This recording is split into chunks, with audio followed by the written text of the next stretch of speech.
Good morning, Texas. This is Mornings with Mando. While we're sitting down and enjoying our morning cup of coffee, we're just going to go over some of the general news stories from around Texas, and maybe we'll get a federal story out there as well. But I more care about my community, more locally based than federally based, I would say. I enjoy being able to reach out and let the good people of Texas know kind of how the world's working right now. Actually, maybe not the world. Let's just focus on how the state's working right now, because oh boy, we got a lot of stuff coming down the barrel today. So I guess we'll start with our opening story of Texas woman sentenced to 3 years in prison for threatening a federal judge in Florida who is overseeing a criminal case against former President Donald Trump's handling of classified documents. 3 years in prison for threatening a local judge, for threatening a federal judge. Federal judge. Kind of crazy. A Texas woman was sentenced Friday to 3 years in prison after pleading guilty to charges of threatening a federal judge who is overseeing the criminal case against former President Donald Trump.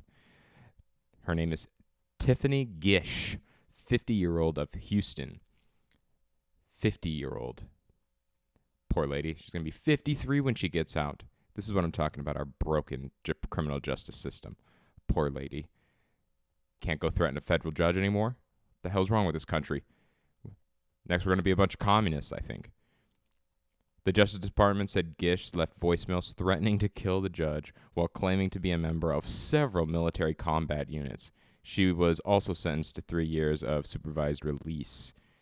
Holding Tiffany Gish accountable for her threats to assassinating a federal judge sends a strong message that we have no tolerance for those who often hide behind a far-off keyboard or phone line, seeking to undermine our democratic institutions by threatening the safety of the people who help those same institutions thrive. That's U.S. Attorney Alamadar Hamadani said in a statement. Heather Hughes, a federal public defender representing Gish, did not immediately return an email seeking comment on Friday, of course, hiding behind a keyboard. Hiding behind the keyboard. Cannon has set a May date for the trial in which investigators accuse Trump of hoarding classified documents at his Mar-a-Lago estate and hiding them from investigators.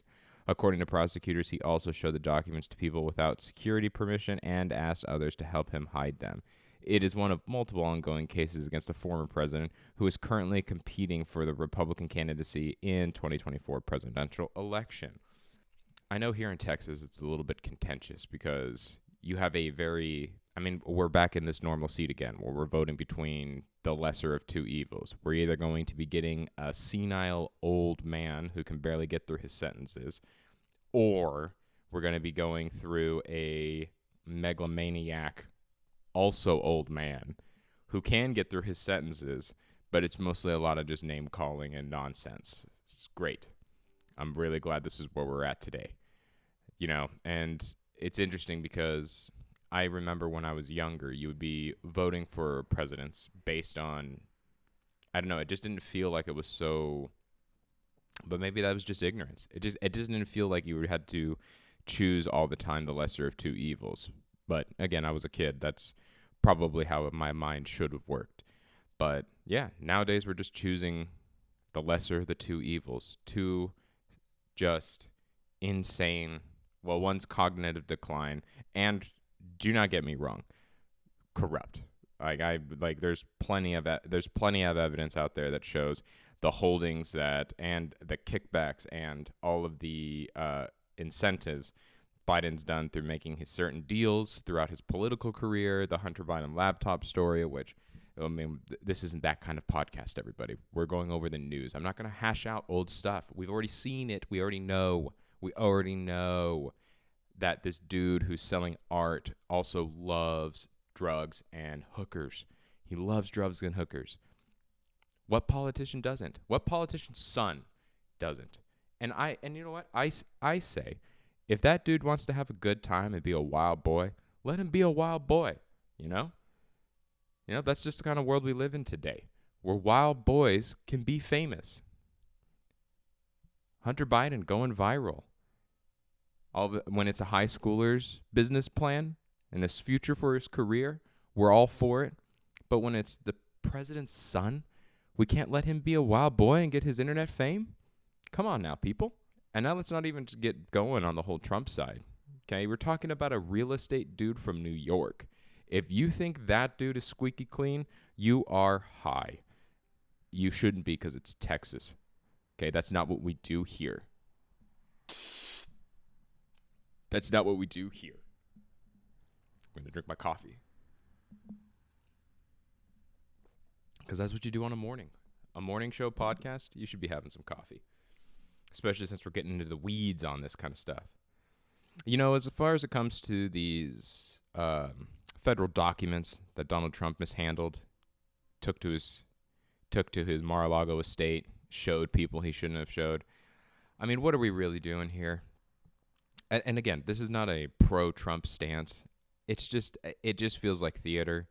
It really is. There's just something happening where you just don't really understand. Like, I can't compute really why that is I don't know. I guess in certain circles it could be a big deal that he's mishandling these classified documents. But if we're going off of the idea of it just being illegal or shows that the president could be, I don't know. I don't know what the conspiracy theories are, or even just the theories of what's happening with all that, why he would have had those in the first place. I mean, all presidents have classified documents, and yes, some get approved, but some don't. I mean, literally within the same month that we were being told about Donald Trump's doing his thing, a small story got leaked out about Biden having mishandled classified documents, and nobody cares. Nobody cares. But this is the stuff that makes the news. You know, Tiffany Gish threatening with all of her Navy SEALs to come and rain down hellfire on the district judge, Aileen Cannon. First off, old lady name. This is just old lady violence on old lady violence. Tiffany versus Aileen. Who'd win in that showdown, I ask? Apparently Tiffany, because she's had many military combat units of which she would claim to be a member of. I don't know. It's a wild time. Tiffany, you're a wild gal. Good luck in prison. Good luck in prison. All right, so let's go on to our next story. Texas Governor Greg Abbott vowed to expand southern border security and accused the Biden administration of failing to protect the nation from illegal immigration. Well, you know, it's really hard to lay border problems on just one guy. That's such a complex issue. And again, this is not a pro-Biden, pro-Trump. I can release all sorts of podcasts breaking down the corruption. And I mean, I personally just think that both of them are war criminals also and should just be in jail. I'm sorry. Trump is not my white knight, and Biden is just a dying, call him a star is not what I'm looking for, but you know, he's just a dying ball of gas that we're just watching implode at this point, just watching him implode. Texas Governor Abbott is expanding southern border security as Congress can't reach an agreement for a massive federal immigration overhaul. A comprehensive 370-page, $118 billion bill negotiated behind the scenes for months didn't make it out of the U.S. Senate earlier this week due to the Republican opposition. You took time and went through any of the measures that were inside of that immigration bill. Breaking points, Crystal and Sagar, they really broke down they did a really good rundown of this, but I mean, there was some so many things in that bill were exactly what Republicans were wanting. Exactly. And they're the ones that block this. Personally, that to me screams like, oh, we're not going to allow President Biden to win any sort of immigration front. This also being said, I can't necessarily say I agree with everything that was in that bill. I do believe that we need to be making a serious overhaul judgment of our border situation. It's very easy when you're not living in a state or area that is being truly affected by illegal immigration. It's quite intense. It's quite intense. And I don't think anybody who's not living in a place where illegal immigration is really affecting you, I don't really think that they should have much say in any of that. And, you know, Governor Abbott, in a total dick measuring contest, decided he was going to bus illegal immigrants to different sanctuary cities. It's like, hey, you know what? You're going to have this policy. take these people. These are for you. Now, Governor Abbott, not a fan. Personally, and you can view this in any way you want. Originally, I came from Oregon. We had Kate Brown there as our governor, and during the pandemic, she was nuts. She was just batshit crazy, and pretty much allowed the most liberal city of the and liberal. I don't know if it's such an insane offshoot extreme liberalism. Like I don't know, but essentially telling people that they can't work, telling people that they can and then can't, shutting things down, mask enforcement. I mean, it was 10 times worse over in Oregon than it was here in Texas, but anybody who mimics those kinds of draconian style of laws that they want to put into place, I can't get behind. That is where I draw the line. It's kind of like my idea about RFK Jr., I like so much about what that guy says. But Dave Smith, who's the host of that podcast, Part of the Problem, he did a fantastic interview with Robert F. Kennedy Jr., and it was very enlightening. I don't necessarily think all of that interview is indicative of RFK Jr. I think there's parts of that where if he's really trying to be the president of the United States, he has to play ball in certain courts.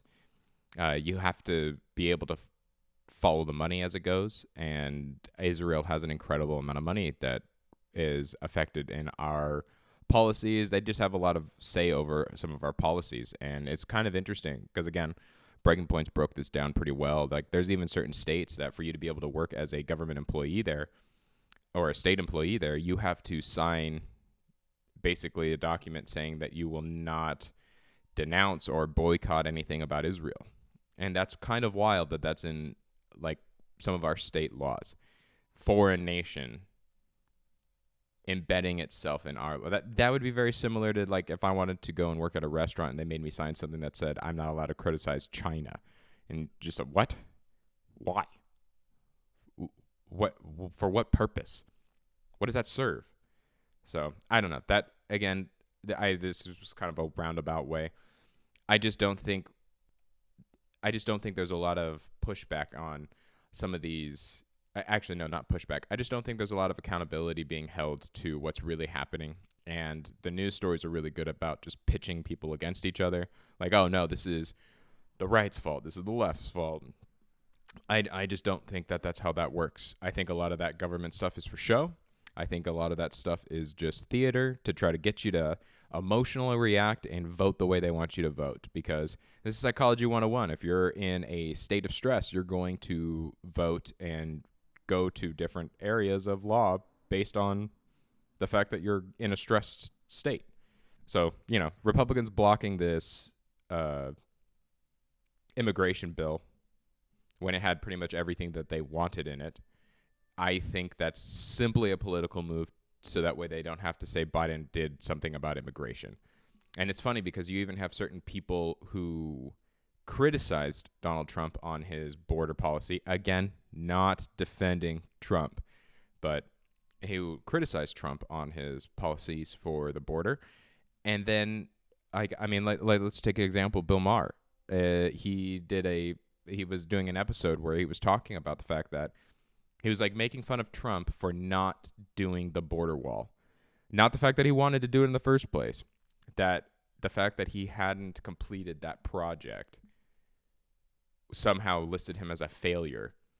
But they would criticize him for trying to do that in the first place, talking about how racist that was and how it's interesting because they do this like mental jujitsu where they will take their side that they agree with. And even if they're behaving and acting and doing everything that the other side is doing, they just flip around and justify everything that's going on. It's kind of wild. Like, everybody knows that presidents lie to get into office. If that's not how you understand how our political system works, then you need to at least read one book. Just read one. That's all you got to do. Read any sort of, listen to any doc, listen to anything about failed programs, listen to anything about any sort of government intervention gone horribly wrong, and you can see all these things where truth is nowhere near in the ballpark. It's not even waiting in line to get a ticket. So it's much like with everything that goes on. Yeah, blaming one guy for being worse or for being more of a liar than the other is just insane to me, anyway. If that's how you want to do it, though, do it. And if you disagree with me, engage, write some comments. If you disagree with my point of view on any of that, go ahead. I welcome it, and I will debate anybody on any of that. And if I'm incorrect on some of my assumptions, I'm willing to face that and accept the L. But right now, I'm just sitting alone in my garage doing this podcast, bringing you guys some current event stories and giving some perspective on it. So good luck reaching me. So anyway, back to the breakdown of our border, which is just, again, it's kind of wild to think about. You've got millions of people. There's a 3 million person backlog of cases that are looking for legal immigration, and they're so far out from ever being able to tackle that. 3 million's an insane number, and it's, I don't know. There's sometimes it's not a zero sum game to run a country. It is ideologically, you're living in a fantasy world if you think that running a country doesn't come with some hard decisions. You have to make decisions based on about how many people are you going to allow into the country.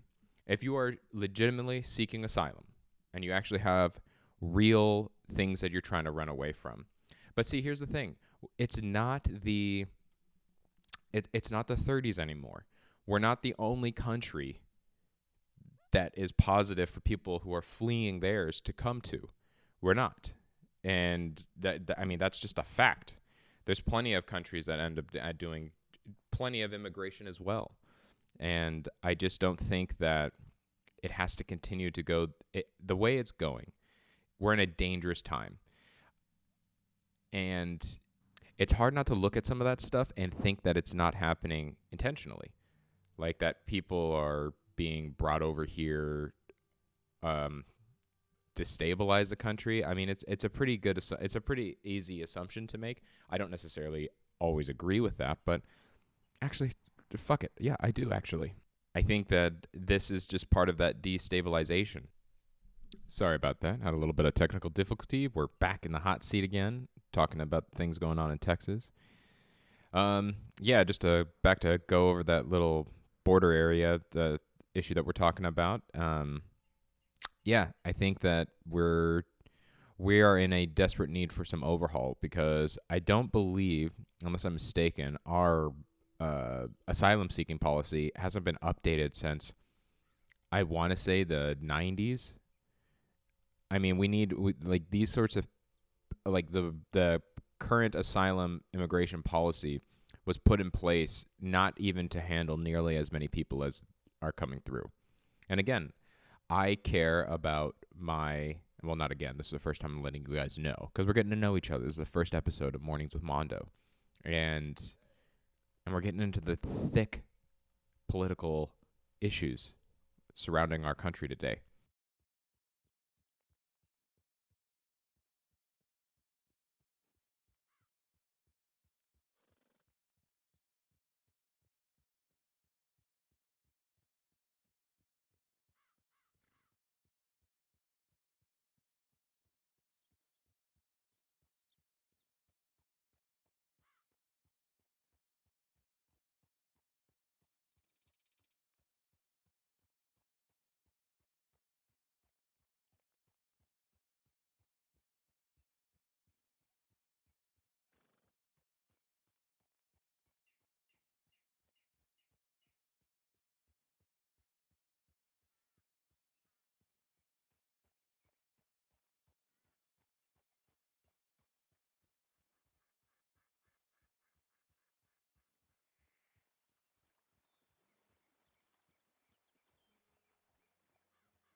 I personally believe that again, you need to make some hard-hitting decisions when it comes to how you're going to protect this nation. I am for our safety first. I live here. This is my home. This is where my family and I reside. I want our safety first. But we're also stuck between a rock and a hard place because a lot of these countries that are sending some of their refugees to us, a lot of these people that are coming here, we're messing up those countries. We do terrible things to those countries and make them horrible places to live. See, and like this problem, I don't think is just a simple like, oh, wait, we'll shut down the border kind of idea, or we got to let everybody through. I don't think that like those are too simple of answers. Okay, we're a very interventionist country, and I disagree with that. This is an anti-war podcast. You should be aware of that before you're going into it. I am anti-meaningless war. Sometimes for self-defense, I can understand it. I just haven't seen that in a long time, and I think that it's not, I don't know. I just don't think that that's, we don't need to do that. We don't need to go and sacrifice our people to go kill other people. There's a really good book out there that actually says, I forget who wrote it. It's called War is a Racket. War is a Racket. I'm trying to remember who wrote that book. Here, we'll just look it up. It's a title of a speech and a book by Smedley D. Butler, a retired United States Marine Corps Major General and two-time Medal of Honor recipient. He wrote in 1935, based on his career military experience, to expose how business interests to explore how business interests commercially benefit from warfare. He also proposed 3 steps to disrupt the war racket: making war unprofitable, limiting military intervention, and holding a referendum before declaring war. Those seem like pretty good ideas. You know, not just, I mean, you've got warmonger Lindsey Graham who just wants to talk about bombing everybody all the freaking time. And he doesn't care. He has no skin in the game. He has no kids, no wife. This isn't a problem for him. He's not going to go fight. We would. You know, and that for me is not something that I'm a big fan of. I'm just not a fan of the idea of signing off on people going to war if they don't have to. That being said, I mean, we have a bunch of Republican governors sending their National Guard here. It's an interesting loophole that Texas found. Not interesting. I mean, it's a pretty basic one. Federal judge says that that Texas cannot interfere with them taking down the razor wire. No, that's it. It doesn't say anything other than that. And then, so Governor Abbott's like, well, then I'll just put up more razor wire behind you while you're cutting that, and there's nothing you're allowed to do about that. So again, we're going over who's really in charge of protecting our border security. And that's, I mean, yeah, it's a big deal. It's a big deal. Go to some of these border towns and border cities, they aren't doing so hot. That's a rough reality for a lot of people. We're just like, no, we should just let everybody in. There's no reason to cut off any of our home. It's like, yeah, well, I disagree with that. And I kind of try to put it in this perspective. If a homeless person came up to you, would you just let them stay in your house? They don't have a home. Be nice. Let them in. No, you wouldn't. It's about security. It's about a stronghold. You make a stronghold out of your home. You know? You build up your defenses to make sure that nobody wants to come inside your home by force, and that they have to come by invite, by bringing some sort of skill. Yeah, I don't know. It's the border situation is sticky. It's messy. I don't think there's just one right answer to it. I think that it's, no matter which way you go with it, it's going to be messy. It's going to be messy. I think it's inevitable that whoever has to actually truly deal with that will probably be villainized for the rest of their life as one of the worst presidents. I believe that'll be what ends up happening. Because, I mean, Obama did some of the same things that Trump did, and that idea where they're like, oh, no, Trump locked up the children, but Obama built the cages. It's like, I mean, that's true. That's very true. And you can't really ignore that just because you have some sort of ideological loyalty to the anyone but Trump idea, which, again, is just showing if that's truly how you feel, you are being manipulated. You're being manipulated. Even the people who are like, I'm not going to vote for anybody else but Trump, you're also being manipulated. You're being manipulated. Some of these people, like, to think that any of these people are going to be our saviors is just a pipe dream. So, the bill also included foreign. We're going back on this bill. We're back here in this bill.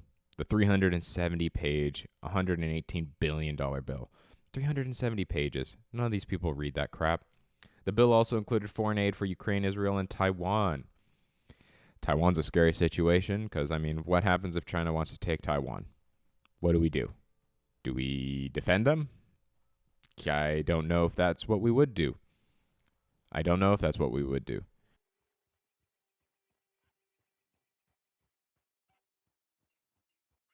It's kind of an interesting time we're living in right now. In Texas, we've been able to achieve a decrease in illegal crossings only because of great teamwork, Abbott said Thursday at Shelby Park in Eagle Pass on the southern border. Part of that teamwork is our partnership with the Texas National Guard, and we're currently working with the Texas Military Department to add more razor wire, anti-climb barrier, and personnel. He added, working together will expand current operations in other parts of the border to decrease illegal immigration and ensure that we add more soldiers to the border region. I mean, that bill had some of those things in there, things that would have immediately affected that. But again, they just didn't want to give Biden the win. So, and I don't support that policy that first was going to be proposed. I mean, it's not really that much different than what. I don't know. 5,000 people would be allowed in, and they just shut down the border, and it completely gets rid of any sort of due process on being able to get in here in the first place. So, my personal opinion on that is I just don't agree. I don't necessarily agree with that, but I also don't agree with. Again, it's not a zero-sum game. I'm not the one running anything. I think these are perspectives you need to keep in mind, not necessarily that you have to form your opinion off of them. But, there's no easy answer for anything, especially when you're dealing with a vast variety of adults just trying to live their lives. I don't know. The Alaska governor, Mike Dunleavy, is that how it is? We'll get a fact check on that, has also expressed supporting Texas' border battle by potentially sending troops this fall, which could cost around $1 million per month once deployed. Abbott said that he and his state are ready to challenge any legal opposition by the Biden administration. Both entities have been involved in lawsuits recently, with the president recently garnering somewhat of a legal victory when the Supreme Court ruled the federal Border Patrol agents could remove razor wire placed by Texas troops. Biden does not need more laws, Abbott said. One reason this area is occupied by the state of Texas is to prevent the Biden administration from any further violation of federal law on the Texas land. Abbott also touted a dramatic decrease in migrant encounters in places like Shelby Park, which he said once inundated by 2,000 to 4,000 migrant crossings illegally. The daily average has decreased to below 10 migrants, according to Abbott. Everything else I see says that's pretty incorrect. I don't believe that Abbott's necessarily doing the best with that. No, I'm sorry. That doesn't sound, that's not correct at all. We have an incredible amount of people coming over our border, and decreased it from between 2,000 to 4,000 to 10. I'd like to see your proof on those numbers, not just. And that's the other thing. Nobody ever wants to prove that to me. Show me what you're talking about. The group touted arresting more than 39,000 illegal immigrants and seizing more than 458 million lethal doses of fentanyl. And that's a really big problem with our border crisis as well. I mean, China sends a bunch of the fentanyl through Mexico, and then from Mexico it comes up to us. I mean, it's killing an incredible amount of our people. It's killing an incredible amount of our kids. Fentanyl is no good. But here's the thing. Most of your prescription painkillers have some fentanyl in it. So it's fine if it's in those legal doses. I don't know. I'm also pretty anti-pharmaceutical drug. So I guess I think I'd rather die miserably than take a pharmaceutical drug. I don't know. That's my personal opinion about it. Yeah, border chaos. Border chaos. Total chaos. What are we going to do? We are in for some crazy times. Okay, I guess we're going over to the next part of the story here. Let's pull this up on the screen.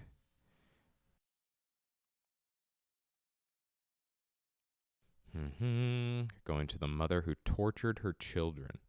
Texas mother tortured, cut children with knives, attempted to put a 3-year-old in an oven. A Texas mother has been arrested after allegedly torturing her 4 children and once attempted to place a 3-year-old child into a hot oven.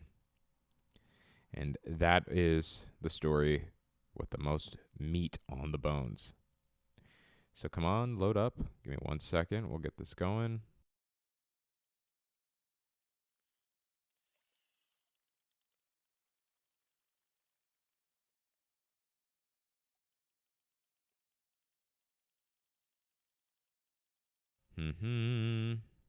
All right. Yeesh. Fox News just put out the story today. According to an arrest affidavit acquired by Fox, Lul Top, 36, was arrested after her 5 children were removed from her custody on January 8th in the family's rented home in Dallas suburbs of Allen, Texas. The woman's children, who were 3, 6, and 9, and 10 years old, allegedly told Child Protection Services that Top regularly tortured them to find her alcohol. Yikes. Authorities said the children had scars resembling knife cuts and that 2 of the children said their mother used a knife to cut them.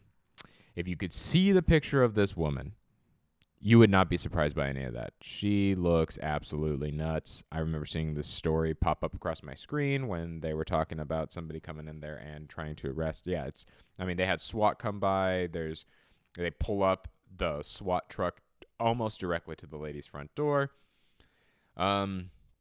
I guess my only point of view on that is, don't torture your children. What did they do, I guess, you know? What if they're just running around the house screaming, "I told you not to play ball in the house." And this lady's just going at him. Stabbing the kids, shanking them. It's like a prison house over there. Absolutely insane. Children, people, do not torture your children. Do not torture the children. You should not be torturing the children. They are our future. Now you're telling me we got 5 children who are going to be just total serial killers because they grew up in a household where their mom was just torturing them. Awesome. Guess that's just the future we can look forward to. Yikes. A 4-year-old child said they also saw the incident, according to the affidavit. One boy told detectives his mother once held a knife to his tongue. The boy also shared that his mother made him drink alcohol, but he spit it out, according to the affidavit. No, that dude was getting turned. Why wouldn't you? Why wouldn't you get a little bit drunk if you're about to get tortured? I ain't going out sober. That's what I'd be doing. The children told investigators that Top threatened to kill everyone with a cleaver and that the children would hide knives so that their mother would not be able to threaten them, according to the affidavit. This is basically just a prison. They're hiding weapons, making sure that they're staying safe. You know, stay strapped, kids. Stay woke. Stay woke. On Thursday, February 8th, Top was forcefully removed from her home. Neighbors took video of the SWAT standoff and her eventual arrest at her home. "Come out with your hands up," police is heard saying into the loudspeaker the footage of Top's arrest. Top hid in an attic of the house for an hour and finally came out, the affidavit said.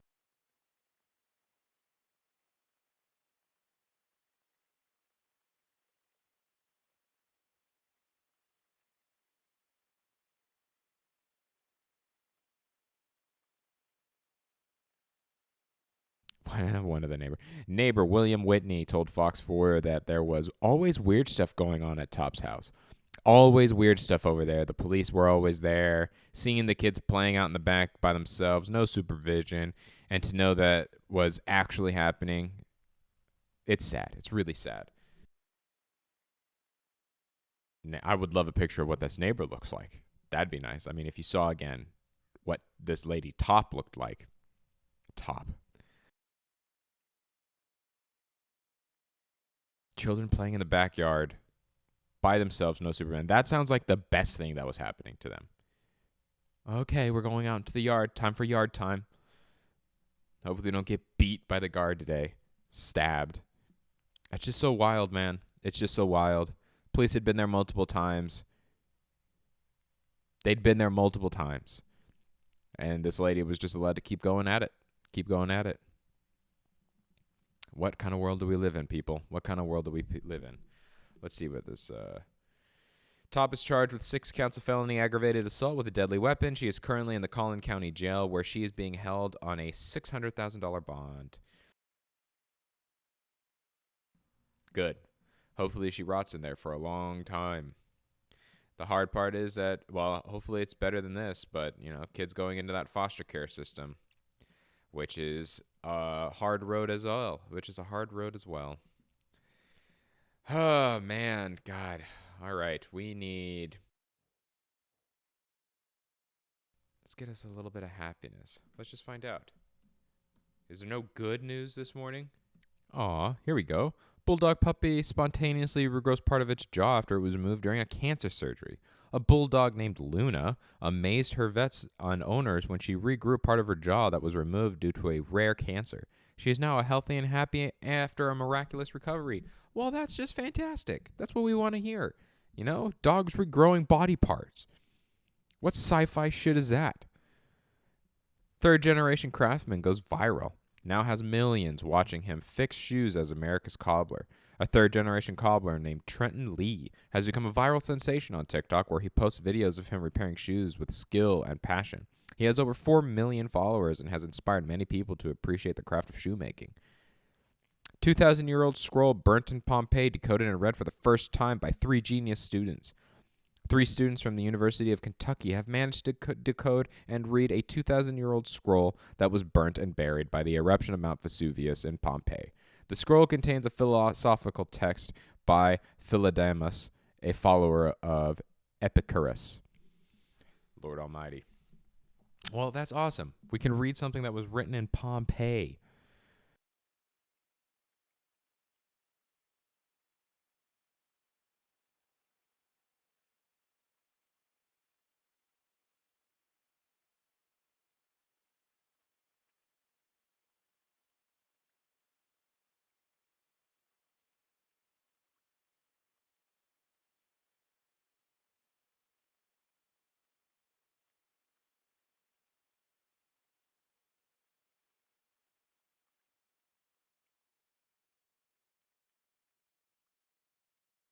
It's just like a suicide note. It's not actually anything that means anything. It's just some lady telling her husband that she's been having an affair and that he'll never see her again. And he's like, oh, dude, just talking crap about his life. You're just like your father. That's all it says. You're just like your father. Shut up, Margaret. My father was a great man. Yeah, it's just interesting. We can do so many crazy things, but while our world is falling apart at the same time. On one side of the world, you have some cobbler making shoes for children. And on the other side of the world, you have just chaos, confusion. On the other side of the world, I am talking about the border of Texas. When I first moved over here, I just remember thinking to myself that it was... I truly believe it's better than when I lived in Oregon. It is. I get more freedom over here. I can kind of do what I want to do a little bit more.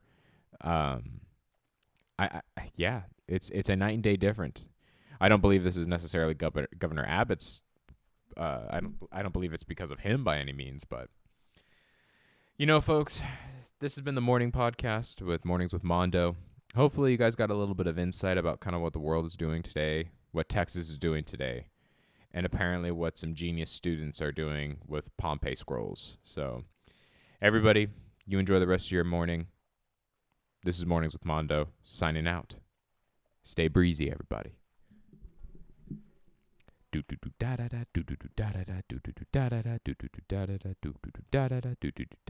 Mornings with Mando. Mornings with Mando.